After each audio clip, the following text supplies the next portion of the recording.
Hi, everyone. Welcome to this month's Ask the Expert session. My name is Lily Slavin, and I am one of the Charge Syndrome Foundation board members. I will start by reviewing accessibility features of our webinar. Our ASL interpreters will be spotlighted throughout the webinar. If you need closed captioning, please click on the CC button on the bottom of your screen.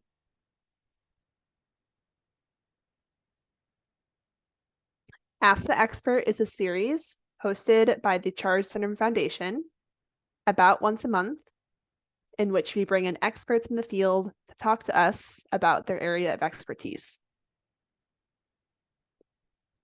This month, we have been hosting a three-part series on interveners in collaboration with the National Center on Deafblindness.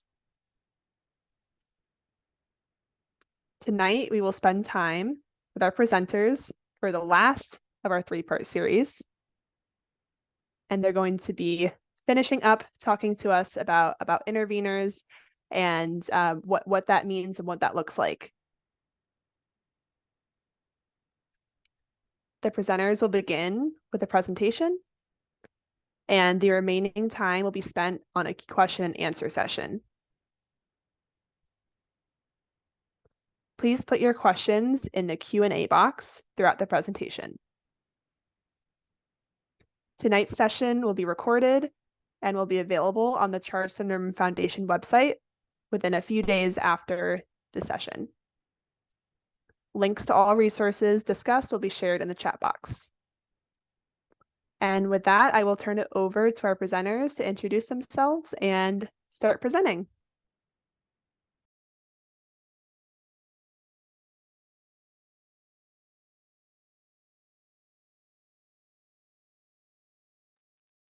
Hello, everyone.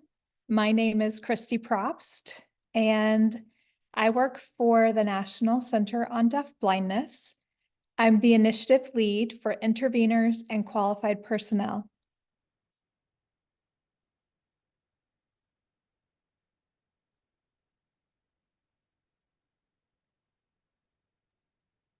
I'm Jen Chow, and I am a parent with a child with deafblindness, Andrew, who is 15, and I will tell you more about him in my presentation.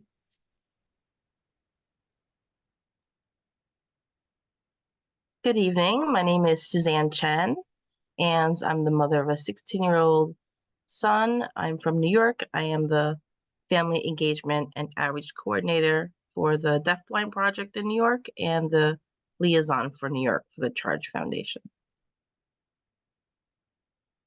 All right, so I am going to try to get us started here.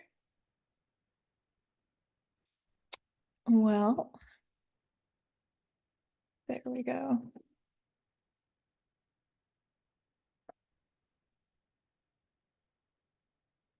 This is not allowing me to present. There we go. Look at that. Okay.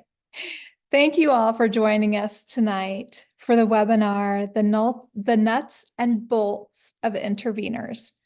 What, why, how, and when. As Lily said, this is the part 3 of a 3-part series. You can find the links to the first and second webinars on the Charge Syndrome Foundation website. We want to acknowledge that this is not only for Charge families, but also for families who have children who are deafblind, state deafblind projects, parent centers, organizations, and more. We realize that as family members, you may not identify your child as deafblind, but rather by their etiology, like Charge or Usher syndrome, the term deaf plus, or another identifier, but you are here because your child does have a combined vision and hearing loss. Hello, everyone. Like I said, I'm Jen Chow. I'm mom to Andrew, a 15-year-old with Charge syndrome.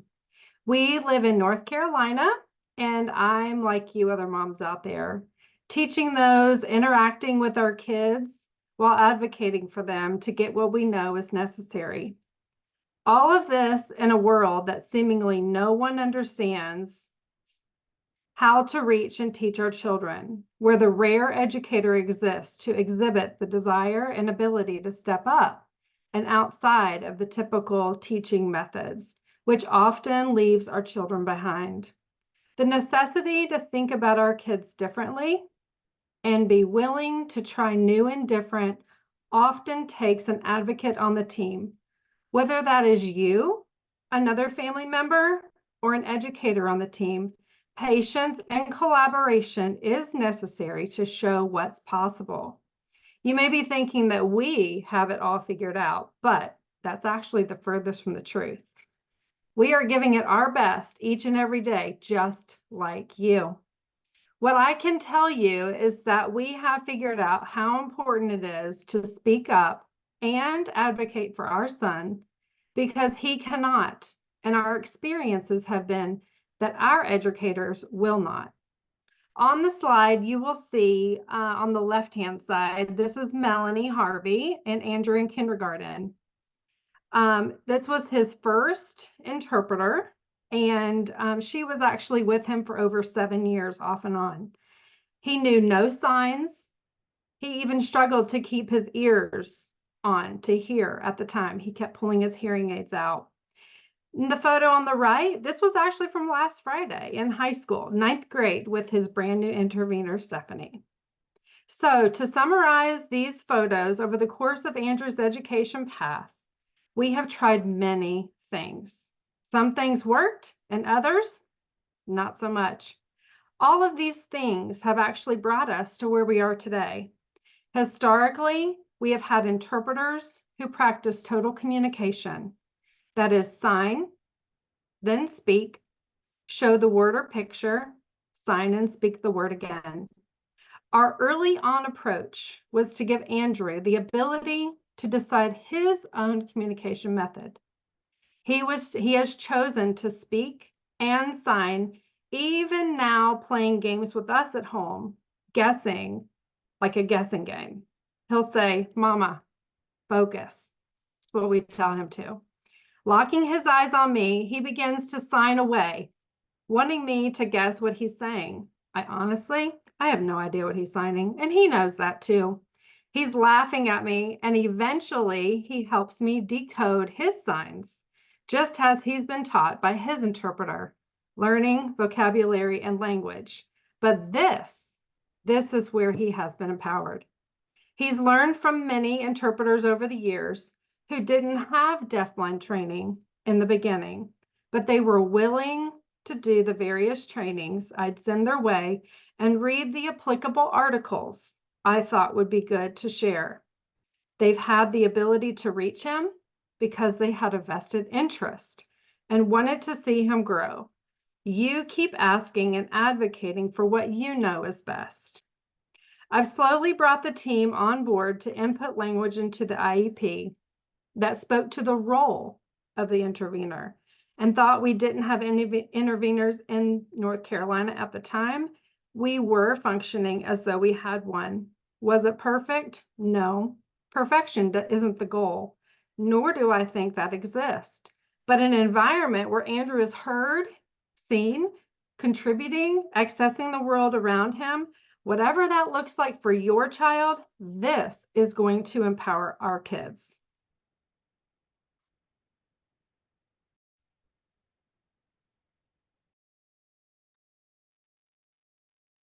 So this is our story about finding an intervener. I always put a quote before I do a presentation because I love quotes. So this encompasses our journey of finding an intervener. So believe in your child so much that the world thinks you're crazy, then believe more. When Parker was diagnosed with Charge syndrome and also classified on his IEP as deafblind, I knew he needed the appropriate supports and services for him to reach his potential with his abilities despite his limitations. We as parents of either individuals with charge or deafblindness know that our children and young adults are capable. They're problem solvers and resilient. But we also acknowledge they have dual sensory loss, which directly impacts them. I thought about the end goal. What did Parker need? And what were the critical steps that I had to do in order to acquire them?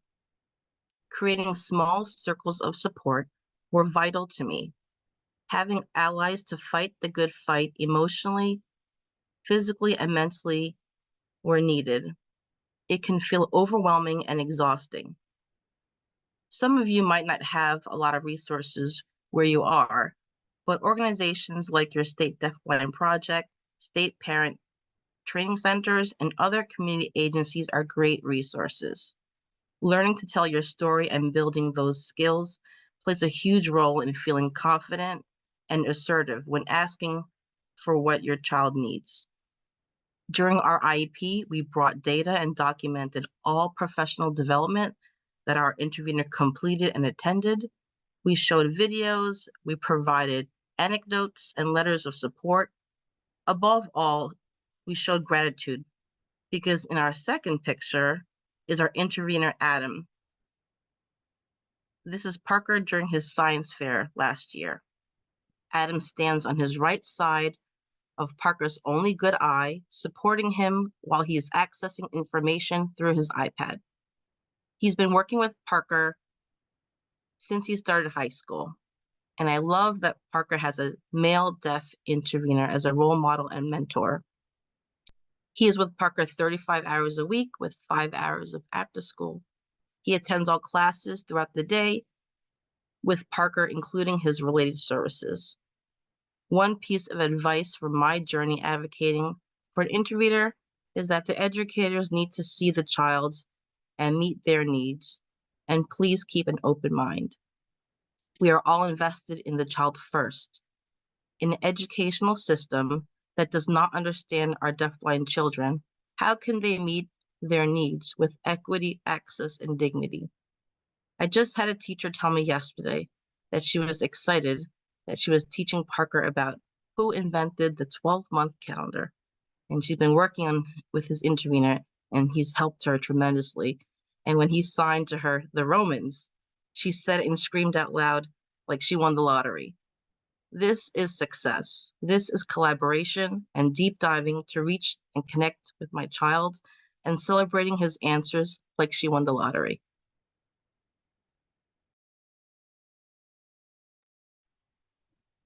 So what is an intervener?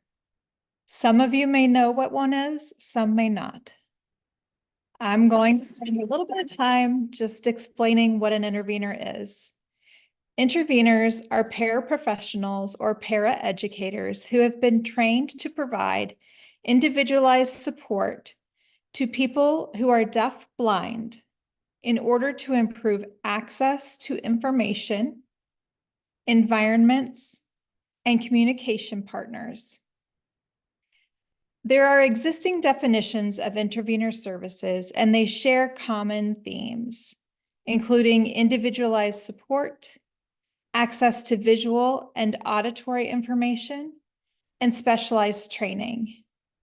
These professionals are very important members of the IEP team. In the United States, interveners primarily provide services to students who are school age. There are some states that have interveners who provide services for individuals after high school. Other states use a co-navigator or support service provider, an SSP. These professionals have been trained to work one-on-one in the community with teens and adults. Sometimes they receive training in deafblindness, and sometimes they don't. They provide visual and auditory information about the environment. They provide sighted guide and facilitate communication. And they also help with consumer-directed activities like shopping, writing checks to pay bills, and things like that. So let's get back to what is an intervener. They're paraeducators who have additional training in deafblindness, and they work under the supervision of a certified educator. They work with students who are deafblind to provide consistent access to communication, facilitate social and emotional development, provide access to visual and auditory information, and empower children to have control over their lives. They are to be a bridge, not a barrier. Additionally, as an IEP team member, it is important that they attend IEP and planning meetings. However, many times the school does not have someone to fill in for the intervener during these meetings, and so the intervener does not attend. They can provide insights and feedback in writing, as they are the ones who work most closely with the student. It is important to have information from the intervener included in all planning for your child who is deafblind. The role of the intervener has been outlined, and in order to be called an intervener, the professional must meet a specific set of knowledge and skills that have been published and developed by experts in the field of deafblindness, families, and deafblind individuals in cooperation with the Council for Exceptional Children, or CEC. Not all children who are deafblind require an intervener, but some must have access to a qualified intervener for their educational development. The role of the intervener continues to evolve and gain recognition in the United States.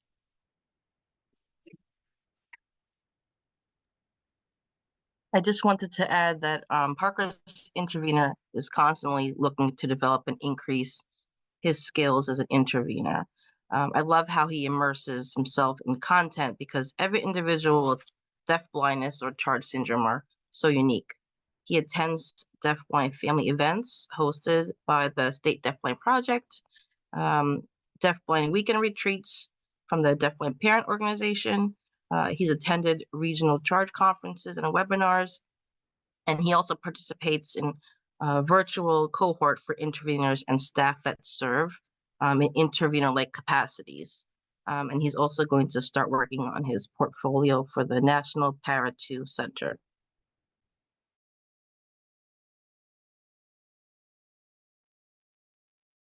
Let's take a moment to watch this video of Austin and his intervener, Tina, as she encourages him to interact with shaving cream.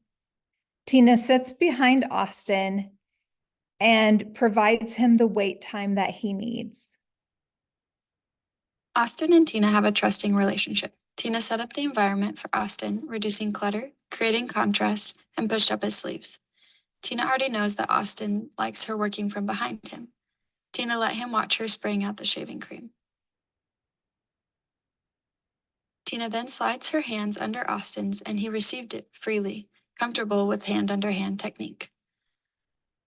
Austin is watching Tina's hands, processing, and even smiling. His hands are on her hands, not the shaving cream yet.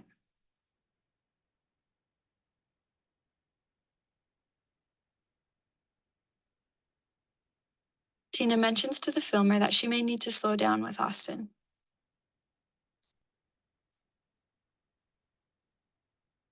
Tina followed Austin's lead as when to get more involved with the shaving cream on his hands and would stop from time to wait for Austin to initiate movement with his hands, thus creating active participation.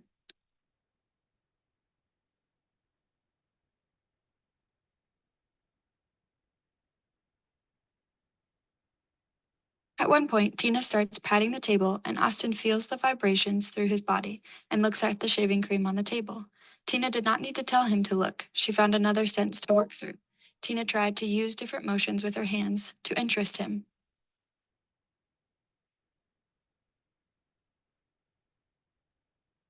Austin is looking at the shaving cream at the end of the clip when it has lost some of its volume and is still processing it. Tina lets him go at his pace alone. She waits till he is done. As he rubs through the shaving cream, he gets to a place where he wants it off his hands and rubs it on the side of the table. Tina did not let him stop it. She simply made that a part of the cleanup process with Austin involved.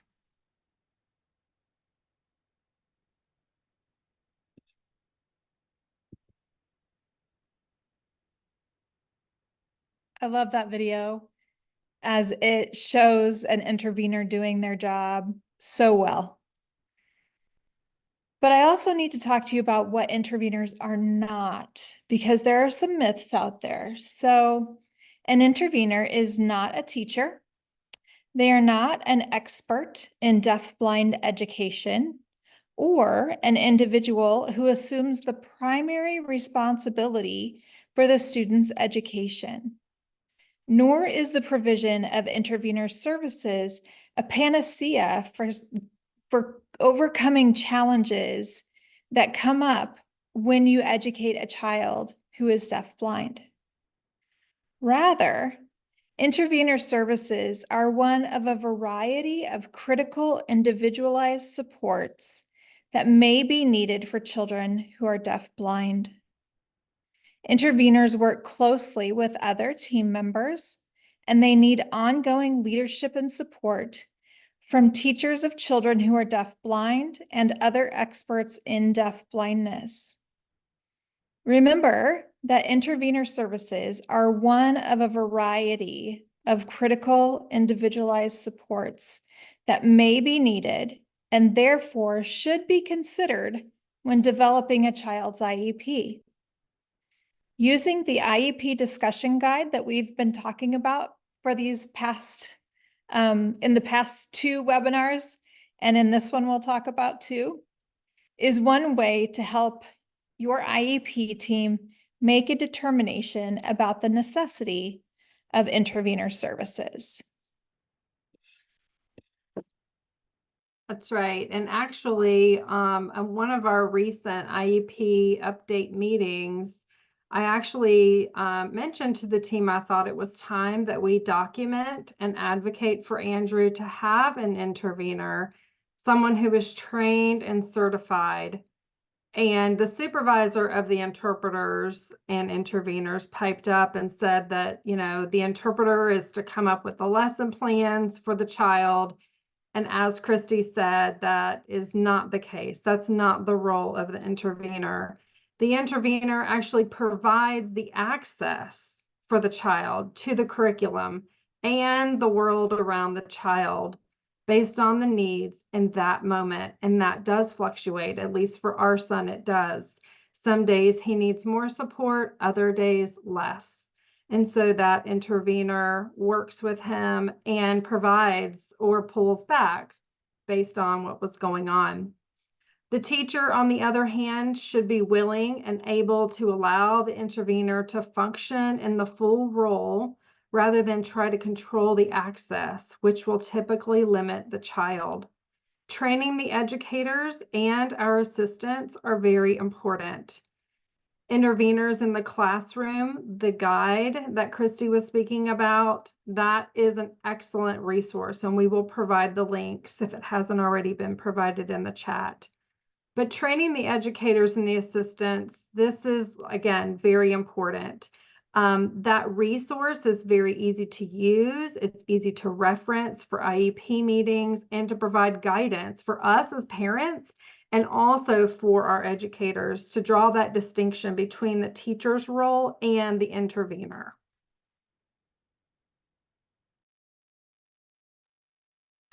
I also wanted to add one thing is that the intervener is such an essential bridge for accessing information to that student. They're not mind readers, they're not magicians, and they cannot assist the student in the class without receiving those lesson plans, materials, and content and homework assignments in advance. The teacher and Parker's intervener work as a team. This has been an obstacle that we've faced and it fluctuates with each teacher and grade. Parker's intervener cannot do his job and do right by Parker if he receives materials the day of. Parker's intervener works with a classroom teacher towards achieving his goals in his IEP, and he communicates with the educational team throughout the day and provides feedback and suggestions, and it's also reciprocal. But he needs those materials in advance to be able to break down that information and provide Parker enough time to digest and process the information, and that takes time. In order for him to dedicate 100% of his effort to him, he needs to prepare. Would Parker benefit from using manipulatives, modified pictures? Would he need to look at a video? Does he need to pre-teach or reteach him things to understand before they work towards the next concept of learning? Interveners are also not a substitute for another related service or person. They have a specific role and responsibility to the students. Some students have multiple members on their team. Parker has a one-to-one nurse for medical needs, and he also has an intervener. So if his intervener is absent, the positions cannot be interchanged. Parker's intervener cannot perform the nurse's responsibilities. Both have unique roles and duties.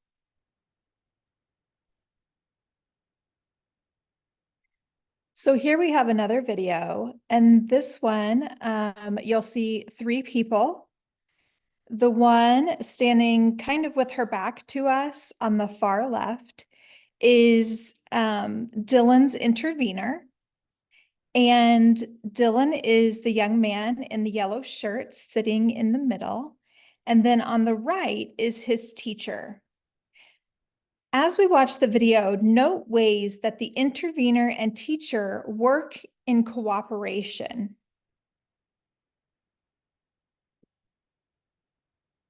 Dylan is working with his intervener behind him and his teacher.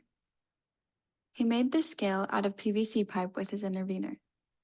Now they are working on the concept of heavy and light using water bottles, which is one of Dylan's likes. Some of the bottles are empty and some of the bottles are full. This is leading to the concept of comparing things, a skill often needed in school. The teacher is demonstrating the concept of heavy and light simply by moving the bottles up and down.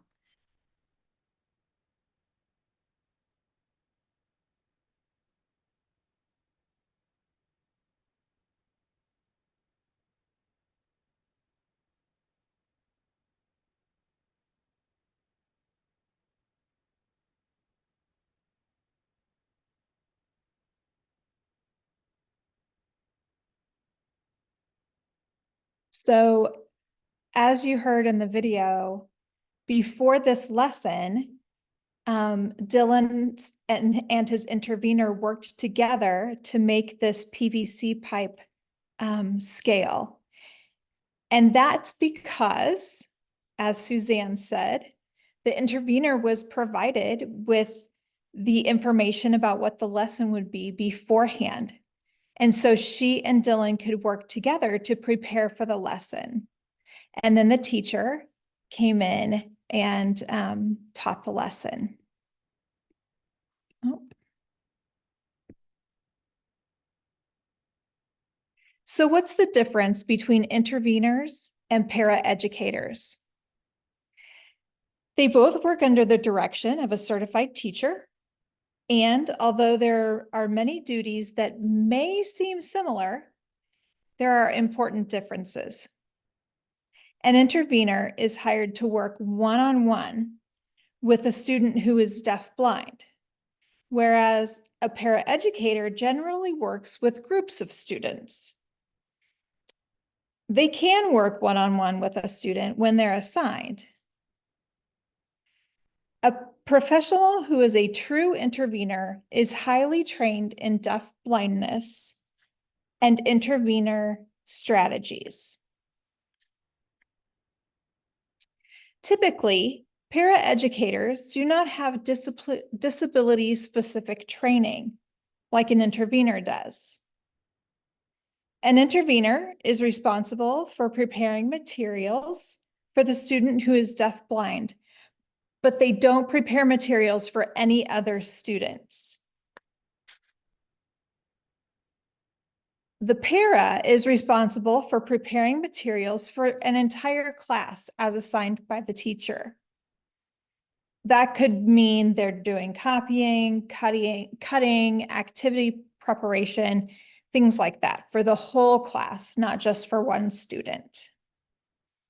An intervener should always attend planning and feedback meetings, like I said before, and actively participate as a member of the student's IEP team, including attending IEP meetings.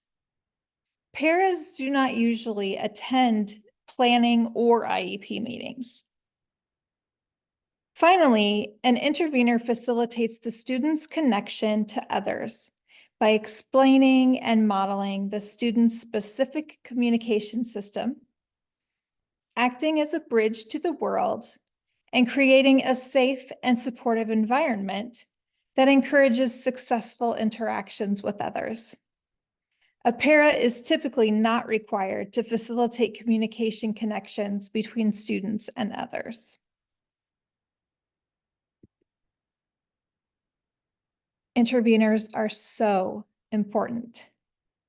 They make a huge difference in the lives of individuals who are deafblind. Individuals depend on the intervener to provide the information and access to their environment and the people in that environment. The need for information does not decrease over time, though the type of information will evolve as the needs of the students change. Interveners are trained to respond appropriately to these needs, just like Jen and Suzanne have talked about with their sons and their interveners. So true. The one thing I can tell you is to continue advocating for what you know is right for your child. Document everything you can in writing and focus on factual data. If you're seeking change for your child, especially when you're advocating for an intervener, it's crucial that at a minimum, the role of the intervener is written in the IEP. In some states, as Kristi will tell you, it may or may not be available. This is something that's new for North Carolina, in fact. So you can focus on sharing information with the team about how the intervener is designed to function within the classroom, as well as articles about deafblindness, even this webinar series. This is a great resource to pass on. And like I said, the series is great because it provides good background information for someone who may or may not be familiar with deafblindness, and also how the team can make modifications and input accommodations for the kiddo, and also the role of the intervener. So I'll say it again because it bears repeating. If you know your child needs an intervener, and even if they aren't yet recognized in your state, continue advocating for an intervener. It's like I've said many times, and how I've thought about Andrew going through the system over these years. How is it okay that a silent kid who can't speak up for themselves go without access to his or her education, and they fall through the cracks? IDEA speaks to this, and it is not okay.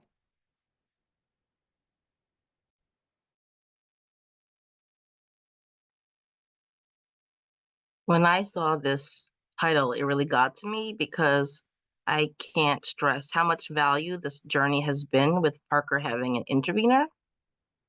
The relationship between Parker and his intervener is very authentic and genuine. We've been through numerous interveners, and each have brought different skill sets and rapport to their relationship. Many of our deafblind children are not seen or feel seen.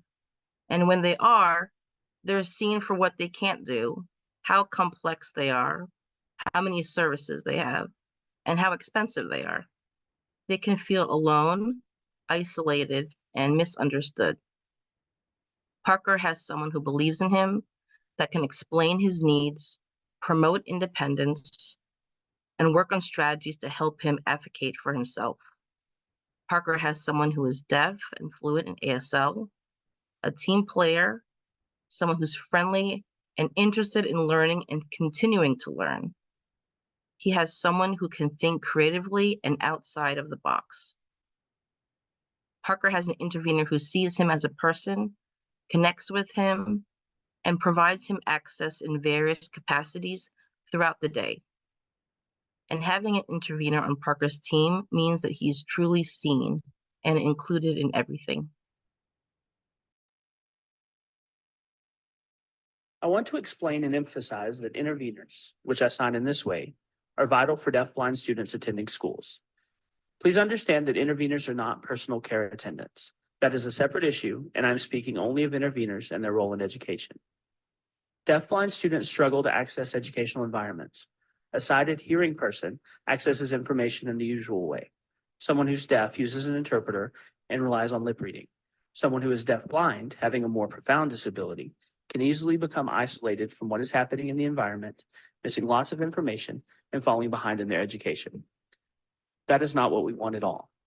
We need students to be connected, to stay involved in their education. An intervener helps feed information about what is being seen and heard all around the student. What is the teacher doing? What are other students doing? What is needed to support the student? This is incredibly beneficial and supportive in helping the students on what is happening. It really is a means of providing equal access for the student and allows them to participate as an equal in the school environment. I love hearing from Eduardo about interveners and why they're important, because I can sit here and tell you all day why I think they're important, but hearing it from someone who lives it and from Suzanne and Jen who are living it is, I think, way more impactful. So high quality intervener services provided by well-trained interveners are often necessary to ensure an appropriate education in the least restrictive environment. And intervener services can play a critical role in providing access to the general education curriculum for many children and youth. Unfortunately, there is a widespread lack of awareness of intervener services and of the role of interveners in many school districts. And there are also an insufficient number of trained interveners. Currently, only a very small percentage of children who are deafblind receive intervener services, which is 7.8%. In many states, these services are provided under a different name, and I'll tell you that in just a moment. Additionally, the scope and quality of services vary significantly from state to state and even from school district to school district. It is clear that children and youth who are deafblind would be better served if partner stakeholders like families, state deafblind projects, universities, researchers, schools, and early intervention programs, and more would systematically collaborate in a nationwide effort to promote intervener services wherever they're needed.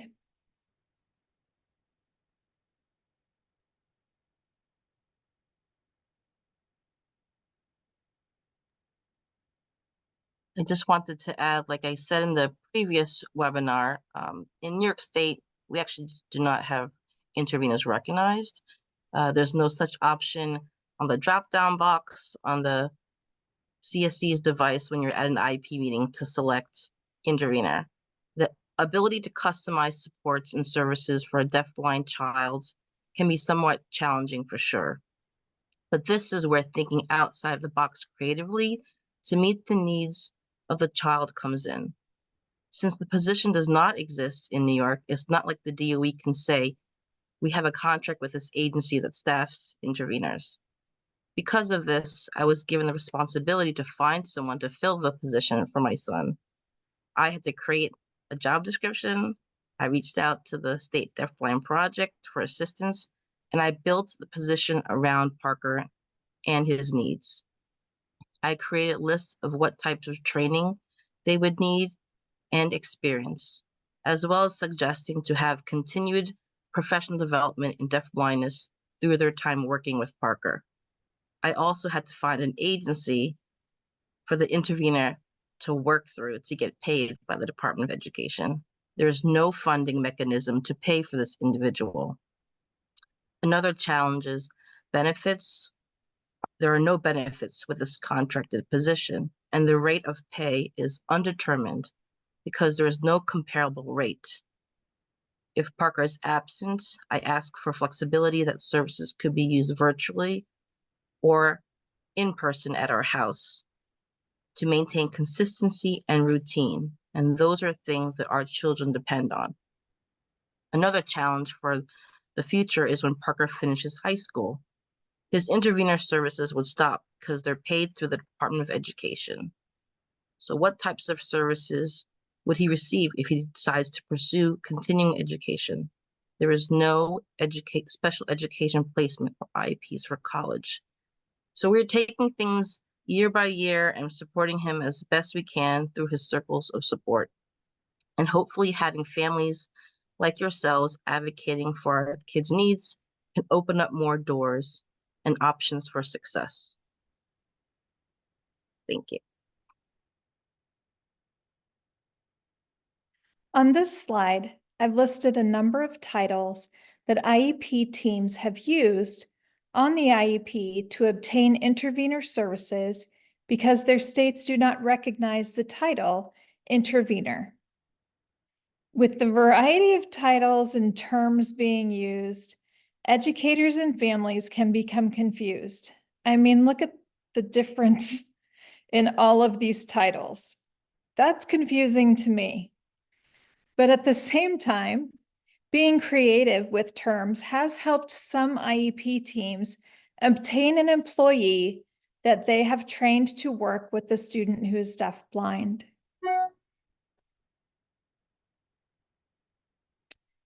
All right, I need to take a moment here to talk about teachers of the deafblind. Interveners are supposed to be supervised by certified educators who are trained in and understand the unique techniques of working with students who are deafblind. If you were with us at our last webinar, Suzanne shared that she assumed that the teacher of the visually impaired and the teacher of the deaf and hard of hearing who provided services to her son would be trained in deafblind strategies, and she was wrong. She found out that they did not know anything about deafblindness, and thus they pursued professional development to learn how to best teach Parker. In the US, there are only 3 states who recognize or provide certification or endorsement for teachers of the deafblind, and those are Illinois, Texas, and Utah. Other states include wording in their teaching certification that indicates that these specific teachers are trained to provide services to students who are deafblind. So those certificates would be teachers of the visually impaired, teachers of the deaf and hard of hearing, and extensive support needs teachers. Generally speaking, however, many of the teachers that are responsible for educating students who are deafblind do not have training to do so. They are learning on the job. One way that teachers can get the support and training they need is to call the State Deafblind Project. The staff at the projects have the expertise in deafblindness and can provide training and support that is necessary to build the educational team's knowledge and skills. So what are states doing? Change within a state does not often happen quickly, nor does it ever happen without family advocacy. As we've said, many states still do not recognize interveners. There are only 7 that include interveners in their state legislation: Florida and the Virgin Islands, Illinois, North Carolina, Oklahoma, Utah, Virginia, and West Virginia. There is a lot of work being done in other states, though. The Colorado State Deafblind Project is participating in some important conversations, and they've told me that an intervener bill is being introduced. The work being done in Massachusetts and Maine may be producing some movement, so that's exciting.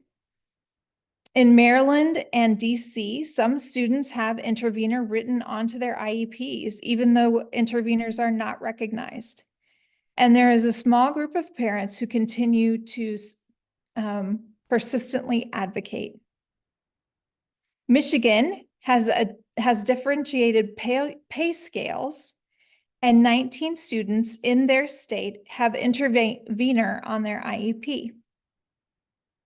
In Minnesota, the role of intervener is recognized, but it is not in state legislation.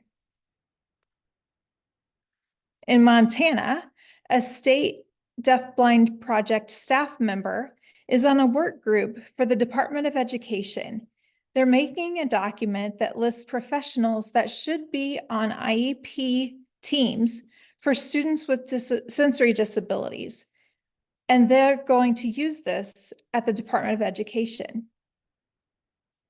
In Ohio, Shawnee State University has an intervener training program that is available to Ohio residents only. And it is available to both adults and high school students. The Pennsylvania State Deafblind Project is working on a proposal about intervener services to send to the Bureau of Special Education. South Carolina has 5 certified interveners in their state. However, and quite unfortunately, none of them is currently working with a student who is deafblind. Washington attempted to get interveners into legislation, but it was not approved. However, they do have a career ladder for interveners. And Wisconsin used a letter from Ruth Ryder in a presentation that was done at the Wisconsin Council of Administrators of Special Services meeting. This moved the work forward. Let me just take a moment to explain what the Ruth Ryder letter is.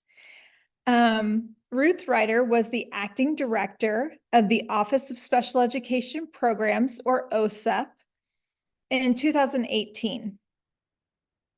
In a letter she wrote, she provided clarification that IEP teams may consider interveners as an appropriate related service for children who are deafblind, even though interveners are not specifically identified in the list of examples of related services in IDEA.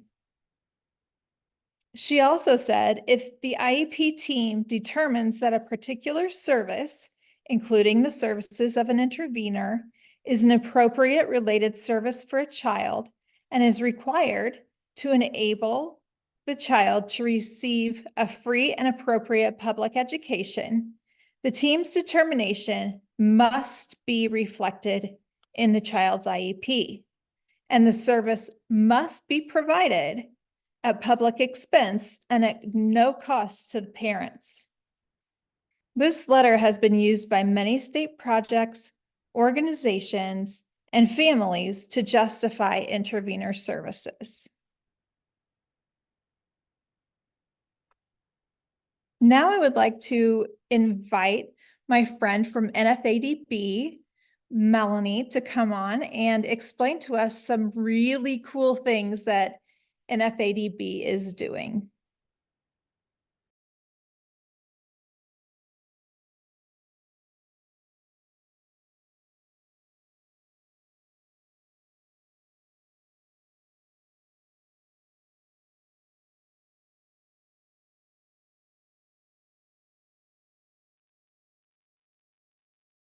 Can you hear me? Yes, we can hear you now. Okay. All right. I'm so sorry. Okay. I want to say hello to everyone.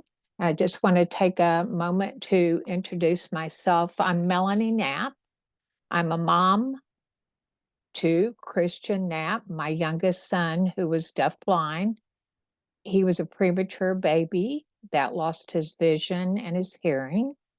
I started out as an advocate for him, for Christian, but way back then, I didn't call myself an advocate. I was just a mom trying to do the right thing for my child.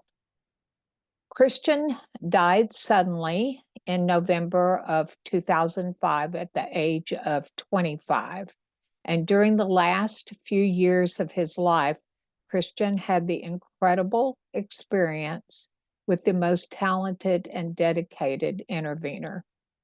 Their time together was proof of the power of the intervener model. So for the last 25 years or so, I have been advocating for the rights of all children and adults who are deafblind. I am a member of the National Family Association for Deafblind, also known as NFADB. If you see my slide here, please don't be overwhelmed. This is not my goal. So we've been focusing on interveners, and I wanted to just share with you some wonderful things that NFADB has been involved with and what's happening on the national level concerning our children and adults that are deafblind. So take a look at the first bullet, PI.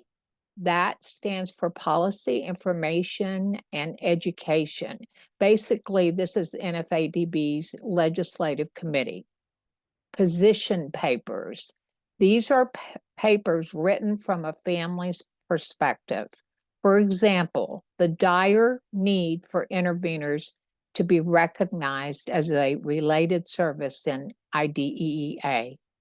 The position paper points out how an intervener would improve your child's quality of life and the consequences for not having an intervener working with your child. What do you do with these papers? You can print them and take them with you to your IEP meetings, put it in your toolbox. And it does have the NFADB seal of approval on all of them. The second bullet is FATE. This stands for the Family Advocacy Training and Education. This is training that NFADB offers each fall for those that want to learn how to advocate. The National Advocacy Agenda. You are not alone with your concern about your kids. Many families came together from 11 different organizations in our first FATE training in 2021 to develop a national agenda for us to advocate for the needs of our children. This includes the need for qualified personnel, interveners, and teachers of the deafblind, among other important issues. There were two asks, one for the educational side, and also we're asking for a state plan for adults. 4, FACE for Deafblind. This stands for Family Advocate Coalition Educating for Deafblind. This is a groups of moms, dads, aunts, uncles, professionals. We all that have an interest in deafblindness. This came out of our FATE training. We want to keep building our relationships with each other and also our legislators. Could you move to the next slide, please? This is some of us that were at the Deafblind Day on the Hill. This was our second year. A group went to Washington, D.C. with our national advocacy agenda. We were represented by advocates from Kentucky, Maryland, Massachusetts, Texas, California, Tennessee, Florida, and North Carolina.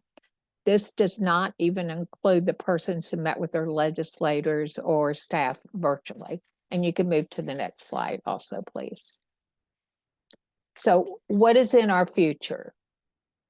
While we were in DC, we were encouraged to ask our legislators if they would sign on to a deafblind caucus. A caucus can be defined as a group composed of legislators who have shared concerns or interests. This will give us the benefit of having a group that understands the needs of our deafblind population and would provide a central entry point for all legislative policies impacting individuals who are deafblind. Another thing that's going on, there was report language sent to appropriations to both the United States Senate and the House Appropriations Committee. Now, appropriations is they direct where the money should go in the government. So this language was, we asked for, it is if it is asking for qualified personnel, which include the interveners and teachers of students who are deafblind. If it is approved by appropriations, they would include a directive to the Department of Education that the money should be used for the qualified personnel, interveners, and teachers of the deafblind. And the Ruth Ryder letter, that's one other thing that we have asked OSEP to update it since it was from 2018. Now, you can find all of this information and more on our NFADB website by going to www.nfadb.org. We would love for you to join us and become a member of NFADB. And it is only $15 a year. So thank you all very much. Thanks so much, Melanie.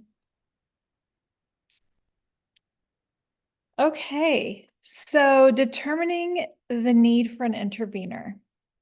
There are currently no nationally accepted or standardized criteria to determine if a student requires intervener services. The decision is highly individualized based on the needs of a particular student as determined by the student's IEP team. One tool that we have continued to talk about in all of our webinars is the resource, Are Intervener Services Appropriate for Your Student Who is Deafblind?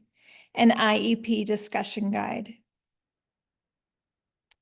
The IEP team can use this to determine if intervener services should be provided to a student as part of their related services and supplementary aids and services. At the end of the guide, the team records their conclusions based on their discussion and some key questions. Are current supports and accommodations sufficient to provide appropriate access in all the areas? Do current personnel have the knowledge and skills needed to consistently deliver those supports and accommodations? Are supports, accommodations, and associated personnel adequate? Is the current system sustainable for the school year? And then, are intervener services appropriate to enable the child to meet the requirements specified in IDEA, especially those that talk about moving toward the annual goals and achieving those, being involved in general education curriculum, participating in the extracurricular and non-academic activities, and to be educated and participate in the classroom with their peers. It is common to not have anyone that is trained as an intervener. Unfortunately, there is a lot of turnover, and many people do not know where to find training. I'd like to also point out that many times individuals are getting on-the-job training. So being patient and working closely with the educational team and your school district is essential. But there is training available. Many state deafblind projects offer training free of charge. All the intervener or district needs to do is contact the State Deafblind Project for information. If they do not have current training available, they can help direct individuals to where they can access the training that they want or need. There are also 4 fully online university training programs available. Depending on limited resources, there may be stipends available for university training. You can ask your State Deafblind Project about that. They'll have information. So the university programs that are out there are Central Michigan University, San Francisco State University, Shawnee State University. That one is for Ohio residents only, and Utah State University.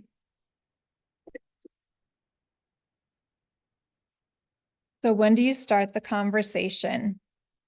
Starting the conversation can be daunting, but you are the family and you know your child best.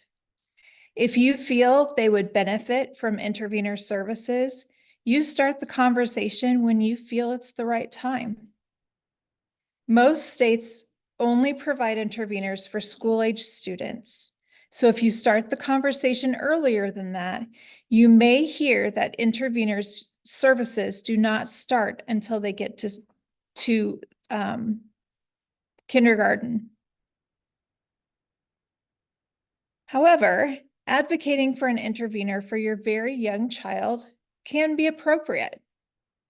I've seen families obtain intervener services for their toddlers and young children. Additionally, seeking intervener services for your post-high school child is also appropriate if needed.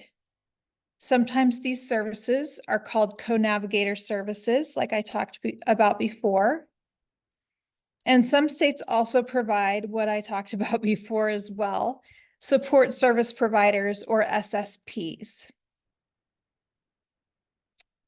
These professionals are not always trained in deafblindness, but as Jen and Suzanne have talked about regarding professionals who have worked with their sons, if these professionals are willing to learn, they can be a huge benefit to your child and your family. Remember these 2 things. Interveners are difficult to find, and most states only provide intervener services to school-age children. So true, Kristi. And I guess the one thing that I would really encourage you all as families with is that, you know, it's not too early to start the conversation, right? It's consistency, it's teaching, it's advocating. We're learning right along with our kids. And this is not something that, you know, this is just from years of advocating for Andrew that I know what I know and that I've been doing this. And, you know, the other important component, and I've said this in the other webinars too, but if you haven't attended those or just for refreshing, you know, our IEP teams, they are on our side. They are doing everything they know how to do, and they want the same things that we want. They want success for our kids. But the lack of training, the lack of knowledge of what is deafblindness, this is something new usually. They don't know how to access our children. And so this is where that team effort, that collaboration, that integration between home and school is so important. And that is at the heart of everything that we have done for Andrew through his education. So again, as I said in the beginning, you know, I will always advocate for Andrew as you all will for your children, and we continue to bring the team along. Even today, I'm still learning. I'm learning with Andrew. I'm learning about Andrew. There's still things that we're uncovering. And as he grows, we're growing. So every time we have growth, we go back to ground zero, square one. What do we need to do? We thought we had it figured out yesterday, but today it's different. So that is an important thing to recognize, that I don't think we ever truly arrive, but we will do this together, right? This is collaboration. And that we also have to stay many steps ahead of him. This is uncharted pathway that we are on, and we are able to lead Andrew and the team in the right direction by staying ahead of what's going on. And really just through that continued advocacy, the learning, the teaching, you too will make that positive difference for your child. So where are we now? I am actually really happy to report that we have moved classrooms from one to another, where Andrew now will be challenged, heard, seen, advocated for, and now we have a certified intervener. That's so great. All right, so our last two slides have resources for you all. This first slide includes resources specific to justifying hiring an intervener.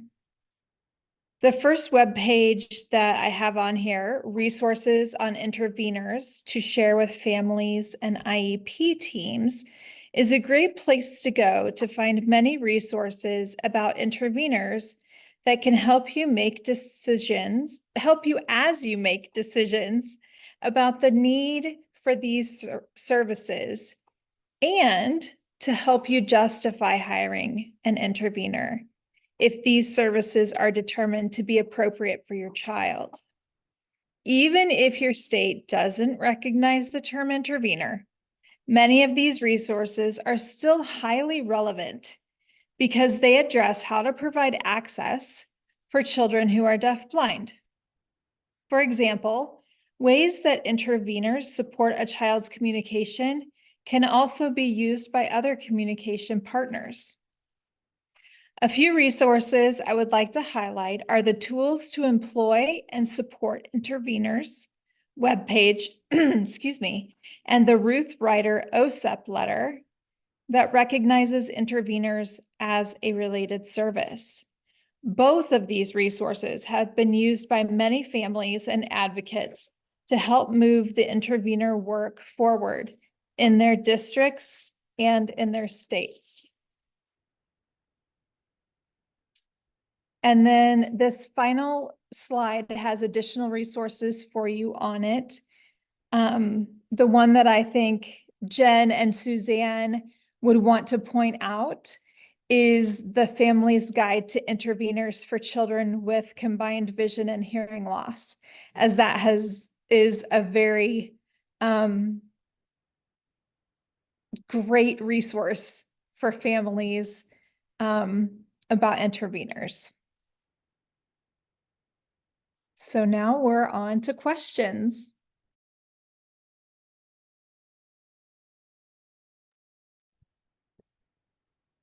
All right, that was a lot of wonderful information. Thank you so much for taking the time to present that. We've got a couple questions in the chat and some that were submitted ahead of time. So Kristi, you just mentioned the open hands, open access modules. There is one attendee who's asking if it's true that those will no longer be available soon, or are they still, yeah. God. Okay, so I think there's a misunderstanding here. The open hands, open access, intervener training modules will be continuously available. We are working on updating them and, you know, just keeping those up to date, but those will be available. I think probably what you've heard about is the NICE intervener certification. And that, it's hard to explain. They are not currently accepting applicants right now, but they are working on a process they're redoing that whole certification, and they're working on a process to reopen it, hopefully sometime this summer or early fall. So AHOA, Open Hands, Open Access, will continuously be available. Phew. I know a lot of us are recommending those all the time, so I'm glad that they're not going anywhere. Okay, another question from an attendee is, are parents expected to complete the same deafblind trainings as the intervener? I don't think there are any expectations for parents to complete any training. I mean, it's really up to the parents what they want to do. Jen, Suzanne, you have anything? So I have actually not taken the certification or the training. I feel like we have on-the-job training. We're deep in the throes of life. But yeah, I mean, I would definitely be open to it. I've looked at it, I've kind of skimmed through it, but actually going through and doing it, I personally never have. My husband and I. Suzanne? Yeah, I've taken a lot of the modules from the AHOA. I wanted to point out they are available in Spanish if there's any families on here. But I'm just crazy. So I like taking different courses, but I haven't done all the modules, but I've done some. And then I've shared specific ones with Parker's team. If you look at the modules, each child is different. So some of the modules are not applicable to my son. But you can go through it and pick and choose which ones are more relevant to your child's. And the great thing about it is you can, again, just customize and pass it to your educational team. And then like such training, I love the State Deafblind Project, not because I just also work for them, but all their training is free. Even like these webinars, like I'll save it and I'm gonna send it to my son's educational team after it's over. So that's another way just to pass information to the providers, and they can just watch it at their own time. Awesome. Great answers. All right, so we are just about at time. I really wanted to thank all of the presenters for taking the time the last 3 webinars to speak with us. Thank you to our ASL interpreters for always doing a wonderful job. And thank you to everyone for taking time out of your evening to learn with us today. As stated, this session was recorded, so it will be available on the webinar page of the foundation website, which was shared in the chat several times.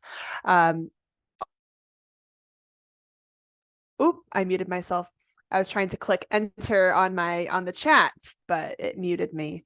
I just put in the chat the link to register for next month's Ask the Expert, which will be on June 4th at 7 p.m. Eastern Standard Time.